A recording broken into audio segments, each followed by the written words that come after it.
Good afternoon and welcome into the Stokastic MMA strategy shows. We're here to get you ready for UFC Vegas number 64, which goes down on Saturday inside the UFC Apex there in Las Vegas, Nevada. Well, of course, if you just look at the fight card, you know it's an Apex card. We know how these things roll. Of course, next week's a big one, the pay-per-view. But we're going to break down UFC Vegas 64. Of course, as always, we are sponsored by Prize Picks. We're going to talk about some of this Prize Pick prop later on in the show, which, based on our pre-show meeting, I think my guy, Pete Rogers Jr., a.k.a. The Fighter, is going to disagree with one of the props that I like over there, but we'll get into that as we go on.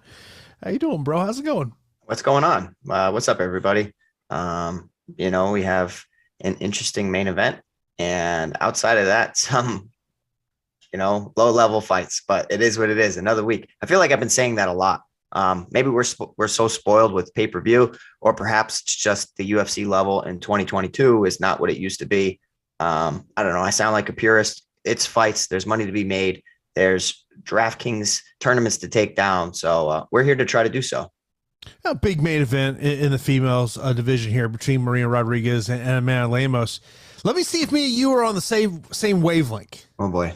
My number 2 fight on this card, to me, it's Marco Madsen versus Grant Dawson.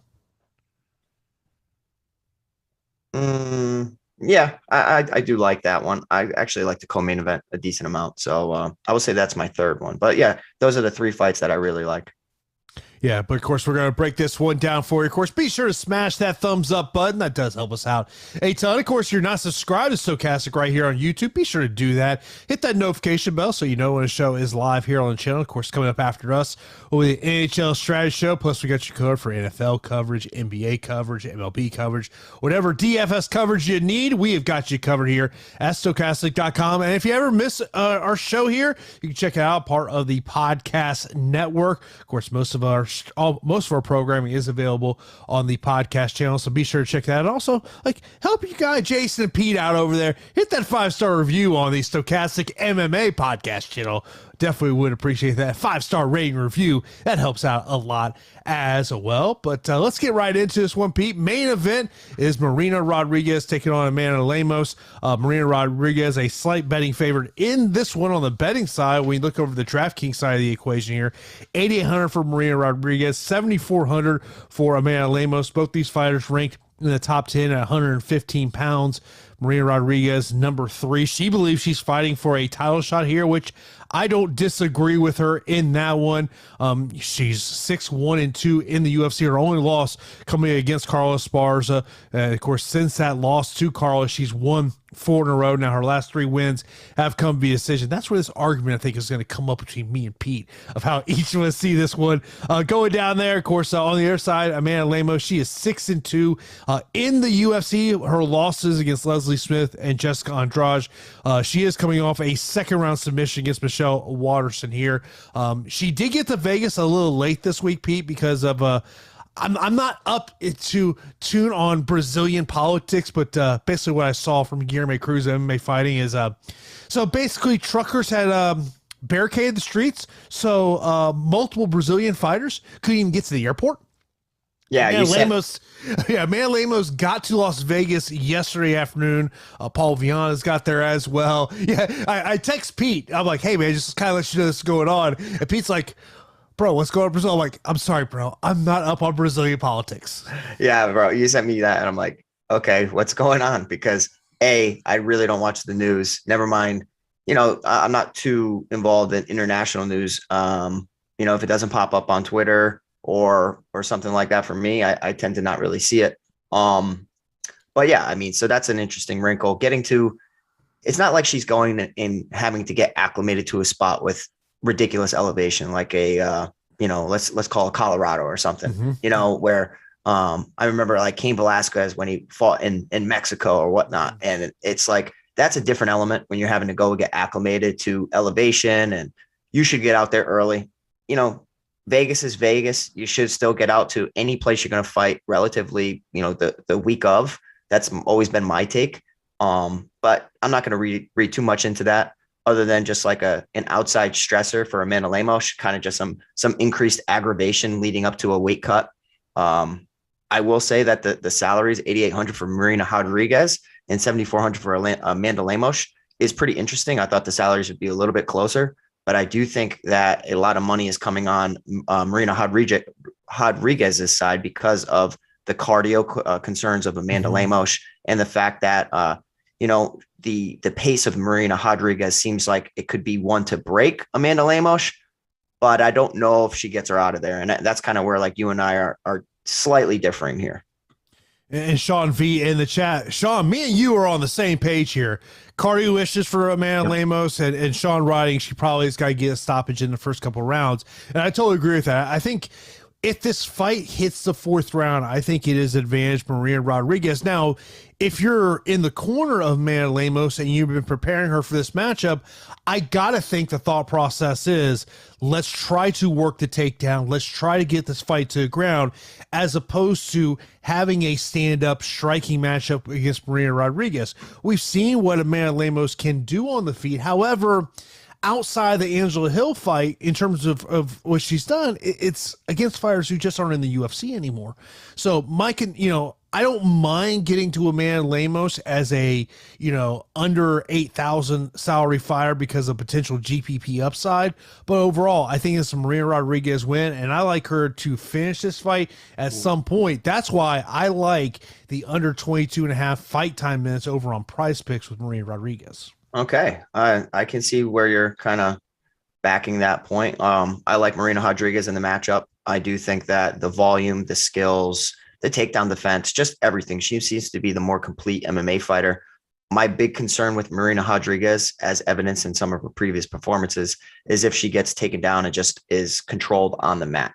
Now, if I'm a part of Amanda Lemos's corner and camp, that is a strategy where we are strong, we are physical. We're going to have great offensive success because Amanda Lemos has the skills to beat anybody in this division if she can land that knockout punch. But the knockout punch is going to be hard to come by, and you're not always going to be able to pick up nice submissions over Michelle Watterson. I think that Marina Rodriguez has the skills and defensive skills to test Lemos and make this a grueling performance. The one thing for fighting in 5 rounds, and this is like complete obvious, if people can bank rounds and slightly win out by getting a takedown and edge you out, and they, like, let's say Amanda Lemos can just get 3 rounds, that's a tough task. But if she can, and she can hold on for dear life, maybe she can squeak this one out. So I'm not going to eliminate exposure for Amanda Lemos. The most likely outcome for a Lemos victory is an early round 1 or 2 stoppage because of the power. I don't think that she can keep up with the volume in a 3-round fight against Mizuki Inoue through 129 significant strikes and a split decision over Angela Hill through 114. To kind of compare that to Marina Rodriguez in a 3-round bout, Marina Rodriguez lost in a draw against Cynthia Calvillo through 140. Tisha Torres 167. So slightly more output from Marina Rodriguez, less power. So I'm going to be siding with Marina Rodriguez. I think the 5 rounds truly benefits her. If this was a 3-round fight, I think the line would be a little bit closer, but give me Marina Rodriguez to win a decision here over Amanda Lemos. Yeah, I mean, to me, it would be from a DFS perspective, it'd be probably more of a cash game play for Marina Rodriguez than it would be, from a GPP aspect, but I understand why people may want to get there. Let's move over to the co-main event. You got Neil Magny taking on Daniel Rodriguez, 8,400 for Neil Magny, 7,800 for Daniel Rodriguez in this one. Of course, just like any Neil Magny matchup, I think we talk about the reach advantage that he's going to have, 6-inch reach advantage in this one. But, when I was pulling some stats between these two guys, the things that really stick out to you, of course, Neil Magny, veteran of the UFC, great way to describe Neil. Significant strikes per minute. Rodriguez, 7.75, 3.59 for Neil Magny. Now, on the turn side of this, takedown average per 15 minutes, 2.31 for Neil Magny, 0.72 for Rodriguez. Now, this matchup was supposed to take place a little bit earlier last month. However, Rodriguez pulled out of the matchup. And of course, last time we saw Neil Magny, he suffered a submission loss there to Rachmanov. Rodriguez has won 4 in a row, and 3 of those coming via decision.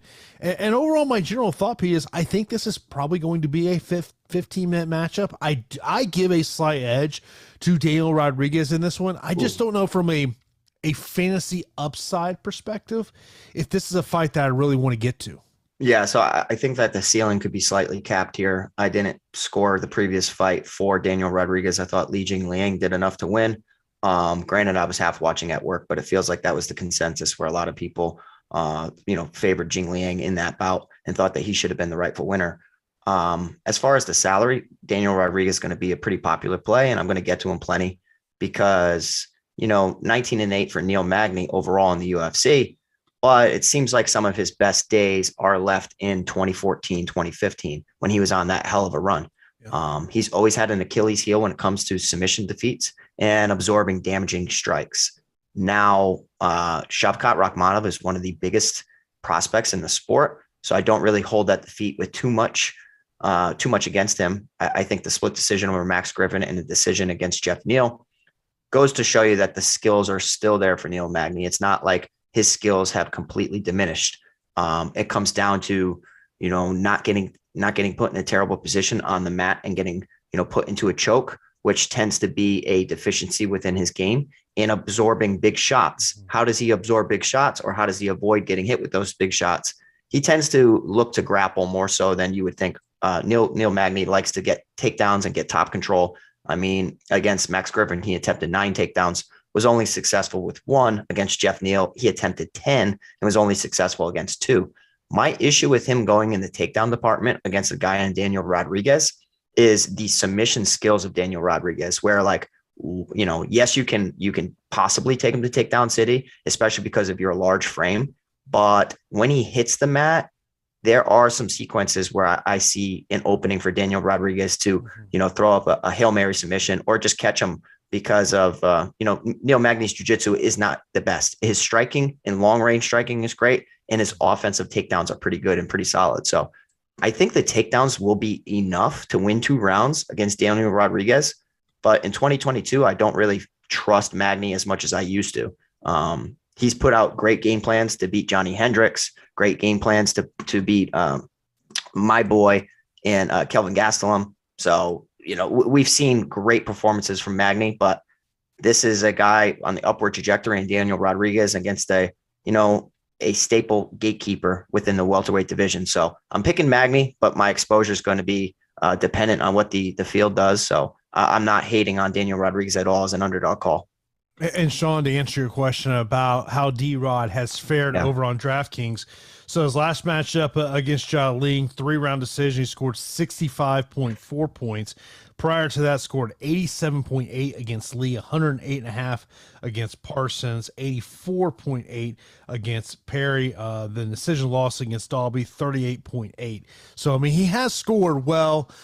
This is one of those fights that I think is likely going to go 15 minutes. And, you know, and I mentioned about the Top Fire tool, which is a tool that I absolutely love to look at as I'm developing my lineups. And the thing that I have highlighted on this fight is we're seeing a decent size ownership over for Daniel Rodriguez, but it's just not matching up in terms of the top 6 percentage. You know, right now we're projecting at 41% ownership, but his top 6, we got him at 22%.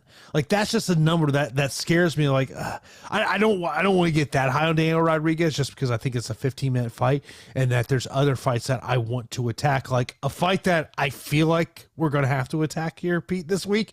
You don't feel good about it. Because it is, when you talk about low-level UFC heavyweights, here we go. Chase Sherman and Josh Parisian, your favorite salary, 8,200 and 8,000. Chase Sherman is your 8,200. I know you can't wait to break this one down. I mean, look, this is the question. Like, if you're Josh Parisian, the mindset has to be, let's take this fight to the ground. I just don't think he will. Yeah. I'll tell you what, my 2 least favorite things for MMA DFS is heavyweights at the 8,200, 8,000 salary and women's MMA at 8,200, 8,000 salary. So what do you know? Most cards, we have one of those. So I will say that heavyweight is extremely volatile, and from, you know, fight to fight, you don't really know what you're going to get. I think that there is a clear hole in Chase Sherman's ground game, as we have seen in his defeats. I think Josh Parisian will attempt takedowns. He attempted 7 against Rocky Martinez, only landed 1, attempted 2 against Dontel Mays, was inefficient and didn't get any one of those. Against Alain Badeau, who is not UFC level, he attempted 4 and landed 3. If he doesn't get those takedowns, I think that he gets beaten up by Chase Sherman. If Chase Sherman can defend any, I like him to win this stand-up fight. I have seen him defend takedowns in the past. He defended 7 against Parker Porter. I don't really want to hold the Romanov quick defeat against him, because Romanov's going to do that to a lot of people within the division. And I will side with Chase Sherman in this bout because of the camp training at Killcliff FC. It can't get worse, right? Like it can't get worse than what we have seen from Chase Sherman. I would like to think that there's some room for development, and, you know, working with Greg Jones and all those big guys down there in Florida, that, you know, your takedown defense is going to improve. I would like to imagine, especially when, you know, everybody's going to look to take you down. Just focus on that, because I do think the striking of Chase Sherman is going to be enough to just, you know, get rid of Parisian. But as far as like faith and planting a flag, I'm not planting a flag on this matchup. I'm just going to pick the more experienced guy within the UFC despite having a 4-9 record under the label, in Chase Sherman at 8,200 to pull off the victory. So you don't like that prop bet of Chase Sherman wins via decision plus 350? I don't hate it because, like, what was it? Last week we had Jared Bandera and the guy from Cuba or whatever his name was. Cortez Acosta. Yes, Cortez Acosta. You know, that was the other side of heavyweight MMA where it's a sloppy 15-minute decision. I like Sherman to win the bout. I might not prop bet this one too much because Parisian, he was knocked out in the third round against Dontel Mays, but up until that and throughout his career, he's been decently durable. I'm just picking Sherman to win the bout, and I'll close my eyes. Yeah, I mean, to me, it's more about looking at the durability of Josh Parisian in this one. I mean, like, look, like, if you're going to be a Josh Parisian backer in this matchup, the thought process has to be he's going to take the fight to the ground. If or not just take the fight to the ground, I think he needs to wear on Chase Sherman. And what I mean by that is push this fight up against the fence, use your weight to your advantage to try to wear down a little Chase Sherman here. But overall, like, unfortunately, I think it's a fight that we have to kind of prioritize just because it is heavyweight MMA. Yeah. But you don't feel good about it on either side. No, not at all. You got to check out our friends over at BetMGM as they've got a great offer going on right now, as you can get 2 free months of Stokastic Plus Platinum and up to a 1,000 risk-free bet when you sign up, make a deposit, and make your first paid wager at BetMGM. Of course, to take advantage of this great promotion that's going on, just create a free Stokastic membership or log in if you already have a Stokastic.com account. Click the BetMGM button that appears after registering or logging in, then complete the necessary steps with BetMGM, which is creating a BetMGM Sportsbook account. Deposit at least $10. Make your first paid bet. And of course, you must bet to qualify for that Stokastic subscription. Once you've completed all these steps, you'll receive an email from BetMGM Sportsbook with instructions for redeeming your free 2 months of Stokastic Plus Platinum. Great offer they got over there at BetMGM. Was just looking over there at BetMGM plus 350. Sherman wins via decision. Maybe if there was a little better money to take that over 1.5 rounds, I think that's another one that I would be looking at over there. So be sure to check out the great offer that our friends over at BetMGM have for you right now. Let's move over to the next matchup. You got Ulanbekov taking on Manis. 8,600 for Ulanbekov, 7,600 for Nate Manis. Pete, what's your thoughts? My thoughts are, is this really at flyweight? Is Manis really going on the flyweight? Yes. Okay, so this pick is going to be completely dependent on how Manis looks on the scale. He is going to be a monster for the flyweight division if he looks good. He has been strong and sneaky good for the bantamweight division.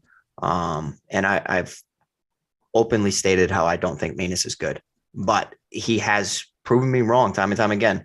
That, you know, the performance against Umar Nurmagomedov, my favorite fighter within that stable. Yeah, I'm not going to hold that against him. I think that Umar has the highest ceiling of everybody. Mm-hmm. But I didn't really think that he won the Johnny Munoz fight. That's an old fight, but he defended 14 takedowns in that one. The Luke Sanders one was a crazy fight. And the Tony Gravely fight, like, this guy's in some action-packed fights. You might have to prioritize this one. When it comes down to the wrestling exchanges and just the clinch, Ulanbekov might not have as much success as he's used to. And Ulanbekov is a guy, a part of the Khabib stable that I think is the worst one. Like, I do not think that he is the best by any means. And he's priced pretty favorably over Nate Manis. I think this fight is closer. Obviously, it's dependent on how Manis looks on the scale. Man, I'm really torn on this because we have seen Ulanbekov, get a decision win over Bruno Silva, who's really talented. A split decision over Alan Nascimento, where he scored 92. He landed 4 or 5 takedowns. If he doesn't land those takedowns, I'm not sure if he wins. So, at the fight against Tim Elliott, when he struggled to get him down, went 2 of 10 in the takedown department, threw 186 significant strikes. He ended up losing that fight, still scored 59 points. I'm torn, Jason. I really don't know which way to go because of Manis significantly dropping down in weight. And I'm open with you guys. This is a fight from a betting perspective I would stay away from. From a DFS perspective, I would probably get exposure to both sides. And how could I not like Nate Maness if he's dropping down a weight class? His durability has been in question, but I don't think that Tagir Ulanbekov is all that skilled, to be honest, outside of his wrestling. So I will probably be a little bit more aggressive on Nate Maness than Tagir Ulanbekov. And I hate saying that. I really do. I mean, I think there has to be a little bit of an asterisk next to Nate in terms of we haven't seen what he looks like on the scale. I mean, that's good.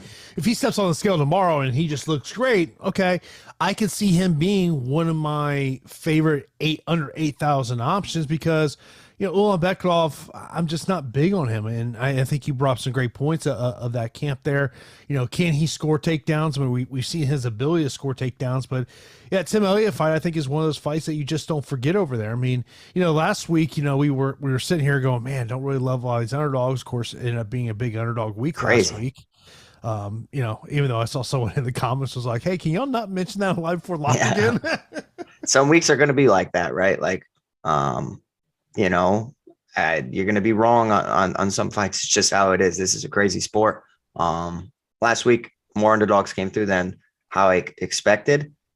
This week, I just think it's interesting where you have Nate Maness going up against one of the best prospects in Umar Nurmagomedov to now fighting a guy back to back within that same camp. Obviously, the camp will have some inside knowledge, and Umar be able to kind of coach Tagir Ulanbekov throughout camp and tell him what they, you know, how Maness felt in certain situations. But like usually when that happens, the guy who's trying to replicate the first performance struggles very, very often. The guy who's already fought the tougher guy in Umar Nurmagomedov, Nate Maness, might show out here. So give me 7,600 Nate Maness, and I hate saying it. And it could be a false security for Ulanbekov just because of, hey, my teammate did well against Nate, so I do well against my teammate in the training room. I mean, right. I mean, how many times? I mean, I can't tell you how many times you hear things from inside the training room, and then we get the fight night, and it just doesn't play out that way. Yeah, so it's, you know, inside the training room comes down to being comfortable with your you know, sparring partners and all that. So, you know, you pick up on tendencies and all that. But when you're going up against somebody fresh who you don't know, when all the chips are on, you know, in front of you, under the lights, all the pressure's on, it's a little bit different. So I think that, you know, Umar Nurmagomedov fighting against Nate Maness has prepared Nate Maness to fight Tagir Ulanbekov. Let's move over to the next matchup. That's a matchup that I'm looking forward to here. Grant Dawson taking on Mark O. Madsen. 9,000 for Grant Dawson, 7,200 for Mark Madsen. When I think about these guys, Pete, I think of the ability to grapple. When you look at the statistics, it really paints that picture. I also have cardio questions on both sides of the equation in this. Sure do. Like, if this thing gets to the third round, like, I think of Grant's fight against Ricky Glenn, where Dawson looks great round 1, round 2, and then there is just nothing left in tank in round 3. And Glenn 10-8s him in the third round. And if we were playing by pride rules, Glenn would have got the victory because he absolutely just steamrolled him in the third round. Marco Madsen, obviously a high grappling perspective here. The one in terms of statistics of these guys that does stick out to me is the takedown accuracy, where it is, while it's only 34% for Grant Dawson, it's 66% for Mark Madsen. It's from a fight aspect. I really like this fight, but there is a lot of concerns I have if this fight hits the third round. Yeah, 100%. Cardio concerns on both sides. Grant Dawson kind of putting himself in a hole in some of his matchups. You think about the Ricky Glenn fight. You also think about the Leonardo Santos fight. Obviously, he came back in the third round and, you know, within 1 second of the fight being over, landed a knockout. So it was kind of crazy. The Jared Gordon fight against my buddy, he looked good in that one. And when he can land takedowns and employ his submission game, he's phenomenal. He went 7 of 17 against Jared Gordon. And almost every single fight, he's attempted 10 plus takedowns, 11 against Arosa, 10 against Trezano, 13 against Santos, 11 against Glenn, 17 against Gordon. Having success with those takedowns is going to be the tough part here against Marco Madsen, who is an Olympian. I do think that as far as who's the better MMA fighter, I think that it's Grant Dawson. And this is the sport of MMA. who has the better submission skills. It's Grant Dawson. Mark Madsen is a guy that has a big right hand and has some good offensive takedowns. The Clay Guida one is a clear performance where you show it showed how limited he can be when he can't get the takedown. He only attempted one takedown in that fight, kept it primarily on the feet, threw 192 significant strikes, landed only 98 in a split decision, scored 71. So I'm going to pick the guy who pushes the crazy pace. He might gas himself out in the process, but giving Grant Dawson at 9,000, not really like planting my flag on this fight. But if you go back and you look at his box scores, 106, 104, 100, 92, 89, in a draw of 49 and 123, seems like the highest upside on the slate. But I do think that his upside is somewhat capped against Mark Madsen. So Grant Dawson, with all that being said. I don't love the 9,000 price tag on DraftKings because, like, my thought is, like, and you bring up great points about the takedown potential of he's going to go for takedowns, but the problem is you got a guy standing across the cage from you that I believe can stop those takedowns. And so, like, it becomes that game theory mindset of, okay, if Grant Dawson can't get the takedowns, what's my path to 100 points? Yeah, the path is limited. The one thing I will say is that Grant Dawson, I loved him when he was a part of Glory MMA. Now that he's a part of American Top Team, obviously you have a variety of different training partners, some with extreme levels of wrestling, extreme levels of jiu-jitsu, more bodies and more high-level bodies, right?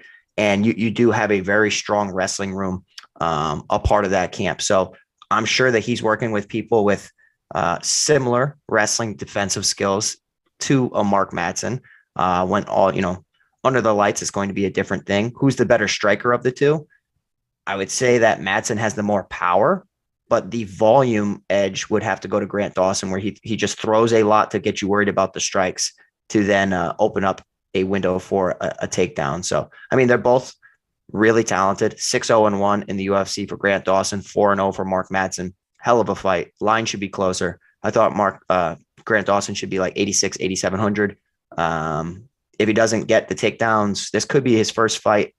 Well, not his first fight. In the Leonardo Santos fight, when he was down 2 rounds, he's only scored 89. I think we could see something similar to that, even though he picks up a win here. Yeah, Mark Madsen, for people who did not check out his talk with the media yesterday, let's just say him and Shakar Close are not BFFs. So I would imagine that Marco Madsen probably going to call out Shakar Close, or I don't know, maybe Dana White says, "Hey, Mark, you want to do a little slap fighting championships?"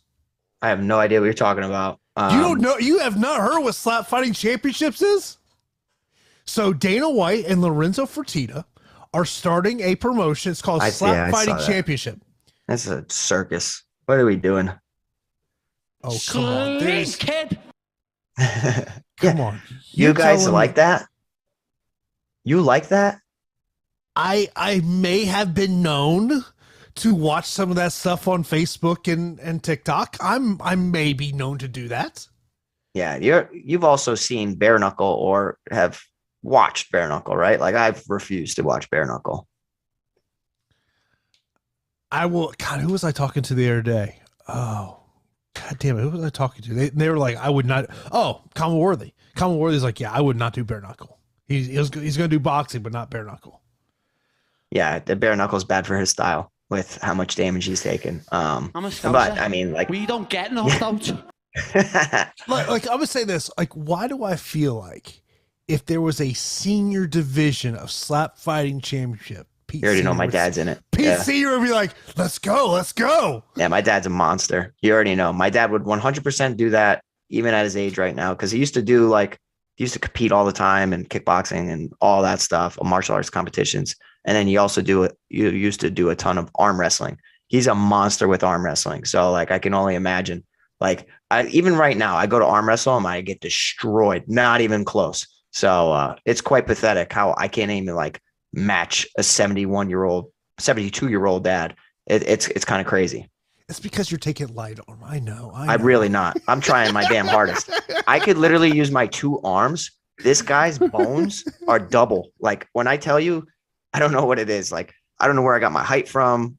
Mailman. I don't know who the hell it was, but I will say that, like, ow. I will say the the strength of my dad and his bones, like it's ridiculous. He's got that old man strength. He's a badass for sure.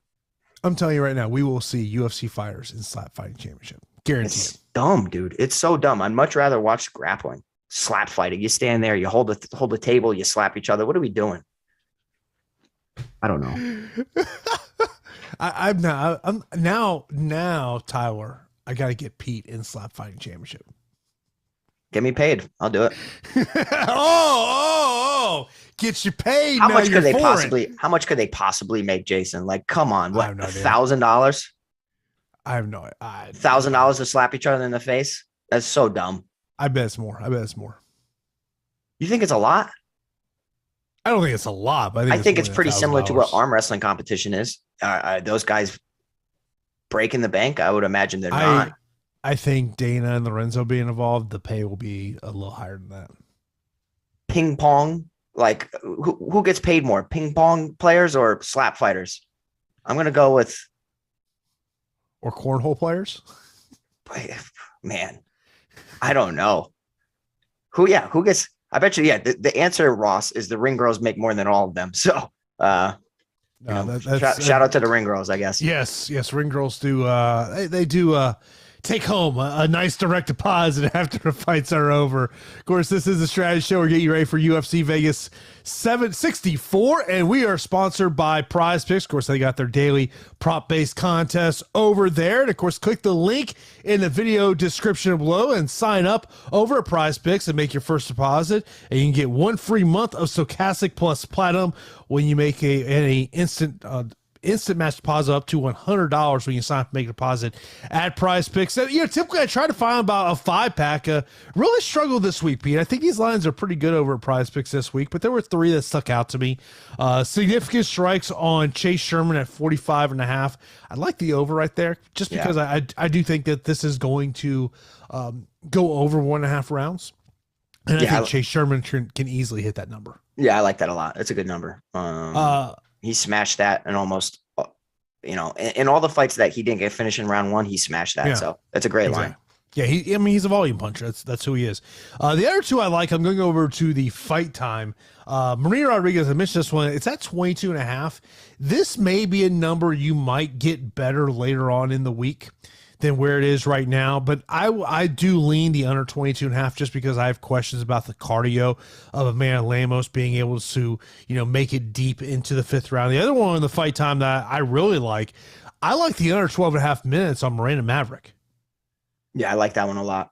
She's beaten her in the past. I think she's going to beat her again. I really like that one. As far as the main event, if it came to like 24.5, granted, you're basically just betting on it finishing inside the distance. That's where you could maybe talk me into that, Jason. The 22.5 is a little tough for me, but I can see it. Yeah, of course. Be sure to check out our friends over at Prize Pick. Click the link in the description below to get 1 free month of Stokastic plus Platinum and up to a $100 deposit match bonus when you sign up and make a deposit with Prize Picks. Of course, I'm on Prize Picks pretty much on the nightly basis. Look at those NBA props. And, of course, you got to love their cross-sports entries where maybe you can team up some MMA with some NBA, other things going on, NFL, college football. They've got you covered over there at Prize Picks. So be sure to check out our friends over at Prize Picks as they are the sponsor of this show. Let's move over to the next matchup. We got Derek Minner coming in here as the underdog at 7,300, taking on Shai Lin at 8,900. Derek Minner, he's boom bust. Like, that's about the best way I will put Derek Minner. He's hunting for that neck. Like, if Derek Minner is standing across the cage from Pete, I'd be looking at Pete going, hey, Pete, duck that neck, man. He's coming for it because he does have a nasty guillotine. He's nasty. He's nasty in his submission skills. He might be one of the best boom plays on the slate, but that boom also comes with a high bust percentage as well. So I will say that the salaries represent they're a little too wide for my liking. I do think that Shayilan Nurmagomedov is the more consistent of the 2. And he's pretty strong. His striking's okay. He hits pretty hard, has good wrestling takedowns and good top control. But when he goes to the takedown well, he attempted 2.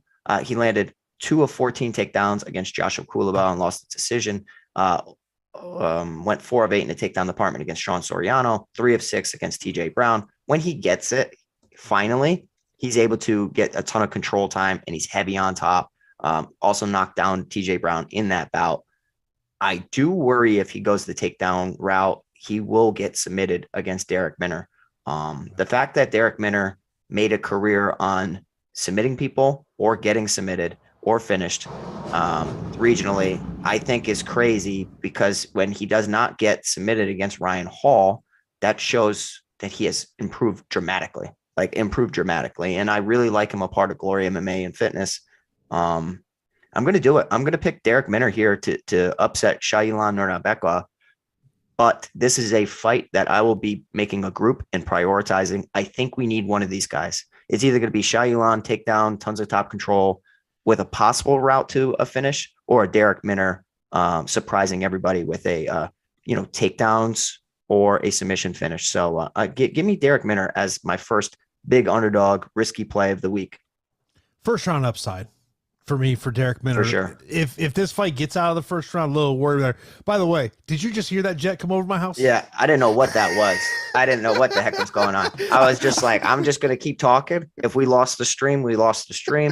I didn't know what Tyler was watching over there, but apparently it was Jason. So yeah, I live right by the Air Force Base. So yeah, that's a fighter jet that just went over, because as you're talking, I see Tyler's reaction. I go, well, clearly that hit the microphone. Oh yeah, I would have hit the microphone. I just kept going. But yeah, so this fight, Jason, is one where I'm going to be making a group. So if you are a part of Stokastic.fantasycruncher.com, highly suggest making a group. I think you're going to need one of these guys. Going to be a big score. Shailan 8,900, Derek Minner 7,300. Seems like fantasy points galore to me, so I'm all about it. Yeah, my concern with Minner is just if he can't get that stoppage in the first round, but also do have concerns if Shailan takes this fight to the ground, does he kind of leave that neck open and give Derek Minner that opportunity. Next up, we got a female matchup. It's a rematch. Of course, the first time this fight took place was in Invicta. Miranda Maverick getting a first round submission victory here. She's 9,400, 6,800 for Shane Young. When this matchup was, this is one of those matchups I was like, why are we running this one back? The only thing I can think of, Pete, is they're saying, Miranda, we're giving you a tune-up fight. 100%. So Shane Young, we're going to reward you with a win over Gina Mazzani with let's go with Miranda Maverick. How does that sound? Yeah. Naturally any fighter that's lost to somebody wants to get that one back. I don't think that this is going to go any other way. I think that I still believe in Miranda Maverick. She was the hotness when she broke into the UFC. Some people may not be believers since she lost a split to Macy Barber and the unanimous decision to Erin Blanchfield, my girl. But I will say that I still view Miranda Maverick as a contender for the next 5 years. I do not expect her to be outside the promotion. I think she's going to be within the rankings for a long time to come. Skills in all areas. Very damaging striker, sneaky takedown artist. Good submission skills as evidenced in the Sabina Mazo performance. I don't think that Shayna Young, outside of being physical for moments in the Gina Mazzani fight, is all that talented. And when you go up against somebody who's going to push a tremendous pace, that Shayna Young can kind of come out like an amateur. And what I mean by that is amateur pacing is different than pro pacing, where amateurs think that every fight has to end in the first round. I kind of view Shayna Young with that volatility, where she's going to come out like crazy, trying to, catch it cold. That could lead to a significant stoppage and points galore for Miranda Maverick, who I think is one of the best plays on the slate. And even though it's women's MMA, 9,400, I'm still a believer in Miranda Maverick today and every day going forward. So give me her despite the salary. I've spoken to amateur fighters, and it seems like it's one way or the other in terms of that philosophy, though. Like, there's some, it seems like they're like, no, I'm trying to get as much cage time as I can. Yeah, they all think that, and they all say that. The issue is the nerves. The nerves take over, and the adrenaline takes over, and the fight starts. And next thing you know, you feel like it's life or death, and you got to go out there, and you're putting everything, you're throwing punches 400 times harder than you ever have in practice, and you're gassed by round 2, and you're doing everything with bad intentions, trying to kill that person. And instead of thinking it as a sport, taking your time, that's where the pacing and just being a veteran in the sport can actually start to help you. And that's why you need that cage time. Cage time is important. So if you have a tough matchup and you get stretched out to the second or third round, that's fine. It's actually a good thing. It's going to be beneficial for your development. And to me, in terms of this fight card, Miranda Maverick may be my most confident pick. Yeah, I like Miranda Maverick a lot. As far as most confident, I actually really like some of these early fights. The first couple fights I'm pretty confident in, but yeah, I would agree with you. We'll get into those fights here. We'll work our way down the fight card. Next up, we got Mario Batista taking on Benito Lopez. 9,100 for Mario Batista, 7,100 for Benito Lopez. Benito hasn't fought since 2019, which is that's red flag. Like, you know, if we're talking to our single people out there, that's not me and you, but our single folks out there, you know, there's red flags out there on someone you might potentially date. Red flag on Benito Lopez, the fact that we haven't seen this guy in 3 years. All right, so let me ask you a question. I haven't been in the cage in almost 3 years, maybe 3 years now. Is that a red flag, or is that a red, like, is every situation equal? Because you actually know my situation of why I haven't been in the cage. So is that a red flag to you? It's a case-by-case basis. Okay. So we really don't know. I would say majority of the time it is cage time and being acclimated. I would agree with you. Like, that's probably what you're going to say, right? Like, but it also comes down to, like, okay, I know what's going on, and you're in the gym on the daily. You know, the question is, we're talking about this is a guy who has been in the UFC since 2017, and he's only fought 3 times in the UFC. You know, that to me is like, oh man, I'm very high on Mario. I think Mario Batista is a tremendous talent. I mean, this is a guy who stepped up on short notice to get in the UFC to take on Corey Sandhagen. How many dudes are doing that? Like, to me, I love what I see with Mario Batista here. It's just like, to me, I think this is a Mario Batista fight. You know, take a sprinkle here and there on Benito Lopez, because you kind of want to try to get everywhere. And when you're, you know, having multiple entries, but overall, like, I like Mario Batista in the spot. Yeah, I just don't know what the hell Benito's been doing. Like, what? That's a long time when you're signed to the best promotion in the sport. So, like, I don't really know what he's been doing. And we have seen him get caught in submissions in the past. When you're unable to get rid of Vince Morales, I think Vince is decent, but I do think that Mario Batista is the fighter who's hitting his stride. And momentum's a big thing in MMA and most sports, right? Like, confidence. Like, you even see Russell Westbrook the past couple nights, like, coming off the bench, like, working as that 6th man, like, he's getting that confidence and finally has the ability to showcase his skills. And you know what I mean? Like, once you start hitting your stride, momentum's a dangerous thing. I think that Mario Batista going out and getting rid of Brian Kelleher in round 1 is pretty significant. So give me Mario Batista here. I think that he's in a very, very strong spot, as long as he doesn't get clipped by something stupid like a flying knee. Yeah, Lakers, that's a bad team. Bad team. Oh, that's so bad. They are so bad. Look, my Magic are a bad team, but watching Paulo play, yeah. Oh boy, and we got Joey Rock saying, I heard Bonita has been in real estate. Last time a real estate agent came back for a fight, did not go well. Yeah, it didn't go well for my buddy Ali Quinta. That was but that's a clear case. Okay, like this. That's a perfect example. Bobby Green had a ton of momentum and was acclimated and constantly fighting and fighting versus a guy who had previous success in momentum, but was coming off a long layoff. So I actually really like that comparison. Thank you, Joey Rock. And it makes me really solidify my pick with Mario Batista. Next up, we got a female matchup. You got Paula Viana, 8,300, taking on Jinyu Frey at 7,900. Viana was one of those fighters, did get delayed leaving Brazil to get to the United States. I want to say she got to the United States either on Tuesday evening or Wednesday morning. Yeah, I like Jinyu Frey in the matchup. I don't really like the fight. I think Jinyu Frey is decent striking, really known as a strong striker, but we haven't really seen it on display. Losing to Vanessa Demopoulos, it's a little worrisome, but a split decision. I think that, Jinyu Frey, price as an underdog is interesting because of how long she can be and how tricky she can be on the feet, but also how she can incorporate her takedowns. And when you're going up against a fighter in Poliana Viana, who just lays on her back more often than not, throwing up, armbar submissions, and she has been successful with them. She has 3 in the UFC. 3 first-round submissions. So against Maya Stevenson, Emily Whitmire, and Mallory Martin. when you're so comfortable with landing that submission and then it doesn't come, now you're losing minutes. So it could happen. Women's Arbar from guards always live for women's MMA. I do think that the coaching staff, a part of Fortis MMA, Jin Frey, is going to have her prepared for all of these things. And we could see a very nice performance. And how about Fortis MMA, right? Like they were hot for a while, and then they kind of had a cold spell, as every camp does. And now they're looking like a very solid camp. And I think they always will be, because Saif Saud.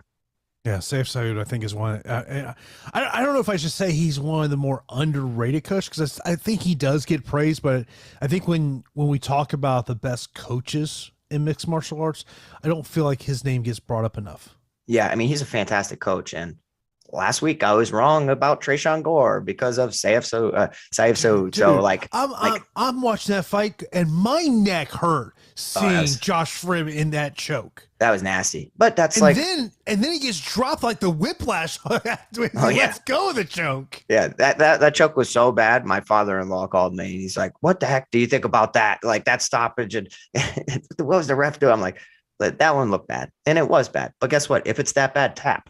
Like I know you want to go out on your shield, but like that was just a nasty choke. And it goes to show you what, a changing coaching staff can do to a fighter, whether it's confidence or just kind of just like bringing those skills out. He looked like the guy that I was believing in all along. And that's what I was expecting after the Ultimate Fighter. But who knows, man? That's why, the only thing that matters is Saturday. That's the only thing that matters.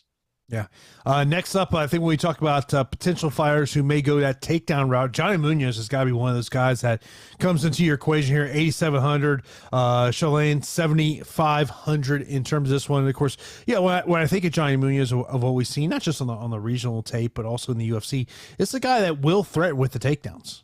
Yeah, he'll threaten with them. He'll threaten with them a lot. And I would imagine when you just get knocked out against Tony Gravely in round one, you're going to look to threaten takedowns more often. Because, you don't know how your chin's going to respond to taking a big shot. Training's different. Fighting's different. He went 2 of 3 in the takedown department against Jamie Simmons, 2 of 16 against Nate Maness, which kind of speaks to Maness's takedown defense. I think that, he's the better grappler of the two as far as Ludovic Shalinian, but I don't think that he's the better wrestler. I think that Ludovic Shalinian is the better wrestler of the two. We will have to see when they get into their exchanges on Saturday. So Shalinian is a guy where I think can dictate where this fight goes, and he has the takedown defense. Debuting against Jack Shore is a horrible, horrible matchup for almost anybody. So give me Ludovic Shalinian. Here's the underdog, but this matchup is one where the guy who gets top control can start to tax the other one, which could lead to a high fantasy points total. So if it comes down to who's the better fighter on the feet, I think that Shalinian might be the better of the two as far as just like being more fundamental, but I think that volume could end up edging out. So a fight where I'll have split exposure, but I guess I'll take the shot on Ludovic Shalinian. Next up, you got Jack Hadley at 9,200 taking on Carlos Candelario at 7,000. Hadley is, when we talk about these 9,000 ops this week, he may be the guy that everyone's going to just kind of not look at because of what we've seen so far with him. Yeah, shout out to my boy Carlos Candelario. I hope that he gets this together, but whoever's matching Carlos, respectfully, is not doing a good job. I don't like it. I do not like it. I don't like his debut against Tetsuya Taira, one of the best prospects in the sport, and then following up with Jake Hadley, one of the best, international prospects in the sport as well. So two big prospects with takedown upside. That's not what Carlos wants to go against guys who are jiu-jitsu guys. So his jiu-jitsu can nullify it and negate it. And then he can be the better boxer of the two. You do not want him going up against dominant wrestlers. And Jake Hadley is a very top heavy wrestler that wasn't really on display against Alan Nascimento, because Alan Nascimento trains with Charles Oliveira and is super, super talented and dangerous everywhere. So he was able to get reversed. Carlos Candelario has jiu-jitsu to make this into a scramble fest, get back to his feet. I think that'll actually increase the points for Jake Hadley. Jake Hadley might be one of the best plays on the slate, guys. I have to tell you, and he's priced like it. I'm not really telling you anything. I'm going to be backing Jake Hadley a lot from a play standpoint, but I'll be rooting for my boy Carlos Candelario. I'll be making a group to get to my boy just because he's my friend. But Jake Hadley, this is a terrible matchup for Carlos Candelario. I hope he proves me wrong. Then the opening fight of the night, a female bantamweight matchup. You got Pascal taking on Vidal. Vidal, 8,500. 7,700 for Pascal. Pascal, of course, when she came into the UFC, came in as a 45er, but she's really leaned down to get down to 135 pounds. Yeah, and I think that she's going to win here. She possesses a ridiculous work rate in her debut, short notice, against Jose Nunez. Attempted 10 takedowns, landed 3. To back that up against Jocelyn Edwards, attempted 11, landed 1. I think both of those fighters are better than Tamiris Vidal. And I think that the weight class and actually having a full camp, a part of Ramona Pascal, and she throws with decent volume as well. Vidal, off of her back can be dangerous with submissions. But I'm backing Ramona Pascal. And you guys know I don't like, syndicate MMA fighters too much. I just think that Ramona Pascal is going to do it this week. So I'm actually going to be a little bit heavier on underdogs this week, more so than I thought coming into the week. Let's get into our straight up fight picks. In terms of this one, main event, I will take the favorite, Marino Rodriguez. Yeah, Marino Rodriguez for me. I'll go my first underdog, Daniel Rodriguez. Okay, I'm going to go Neil Magny, but I get it. Chase Sherman. Hate it. Sherman. All right, I want to put an asterisk next to this one. Same. Because I want to see what he looks like on the scale. But right now, my pick's Nate Maness, subject to change. Same. This one I kept going back and forth on, but I'll give the edge to Grant Dawson. Same. I think it should be priced much closer than what it is. I know you're going to go Derek Minner. God, he scares the crap out of me. I want to take some shots in GPPs, but from a straight up pick, I'll go Cheyenne. Yeah, they both been finished a lot. I'm going Minner though. I'll go Miranda Maverick. She's my most confident pick. Okay, Maverick. Then I'll go Mario Batista. Batista. Give me the favorite in Poliana Viana. Jin Frey for me. I think we're going to disagree once again on this one. Give me my guy Johnny Munoz. Yeah. Okay. Give me Shalinian. Might be a little bit of betting with the heart, as I've had some great conversations with Johnny Munoz. Yeah, I really do like Johnny Munoz. Then I will go with Jake Hadley. Jake Hadley. And then I'm with you. I like Ramona Pascal in an underdog role here. I don't understand the salary. I don't understand the odds. Maybe she's got like a blown out knee that Vegas knows that I don't know, but I'm telling you, Ramona Pascal should have been the favorite. So I'm going to take full advantage of it. And I was thinking about this when I was doing my show last night, because we were talking about all these injuries in UFC main events this year. I feel like I've been on the wrong side in every single one of these injury main events. Yeah, last week worked out for me, but did not work out for New England. I felt so bad. Like Calvin Kattar, like I feel bad for everybody, especially like when you have these fighters about to break into that title contention, need 1 win, need 2 wins. They're right there. Now you have an injury. Like Alexander Rakic, you know what I mean? Like, when's the next time we're going to see him? It's going to be a long time. And will he ever be the same? I feel just as bad for Arnold Allen, because absolutely.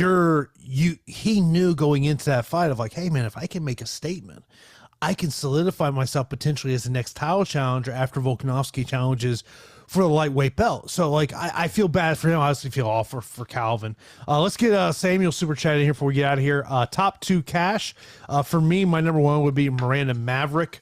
Number 2 in terms of cash, it's gotta be Jake Hadley for me. I would throw Mario Batista in there as well. I like it.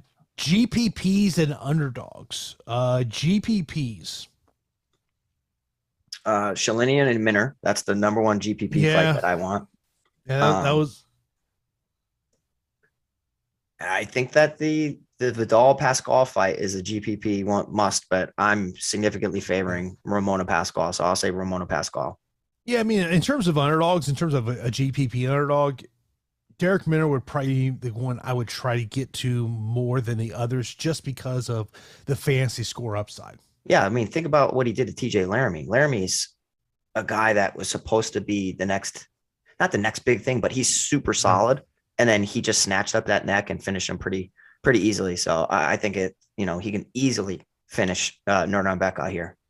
Favorite inside distance for me would be Miranda Maverick. Ooh, I like that. Good call. Top dart throw. I mean, I hate to sound like a broken record. It would be Minner at 7,300 just because of the ability to get over 100 points. Okay, I'm gonna say dart throw is gonna be Mark Madsen. Competitive fight, strong wrestler, cheap salary. Leverage play. Jake Hadley. I don't get it. We're projecting under 10% ownership right now. That to me is a leverage play. Yeah. Oh yeah. I think optimal plays. I think we've kind of mentioned it there. Shyland, Minner, Ulan Bektoff could be an interesting, a potential optimal play if he's able to get the takedowns. Depending on what does Nate Maness look like on the scale. You mentioned about Vidal and Pascal. His over under 5.5. I'm saying over. I think there's going to be a lot. Yeah, I like the over there as well. Of course, coming up next will be the NHL strategy shows. Those guys will get you ready for tonight's NHL slate. Of course, be sure to check out Odd Shopper. Of course, don't forget to check it out. It's got everything you need to make sure you are maximizing your profits. You can shop bets, create your own parlay using our parlay builder and find those opportunities. Of course, most importantly, you can shop bets to find the best prices available. Appreciate everyone tuning in here for the MMA strategy show. We will talk to you on Saturday for Live Before Lock. A huge thanks goes out to our sponsor, Prize Picks. Talk to you on Saturday.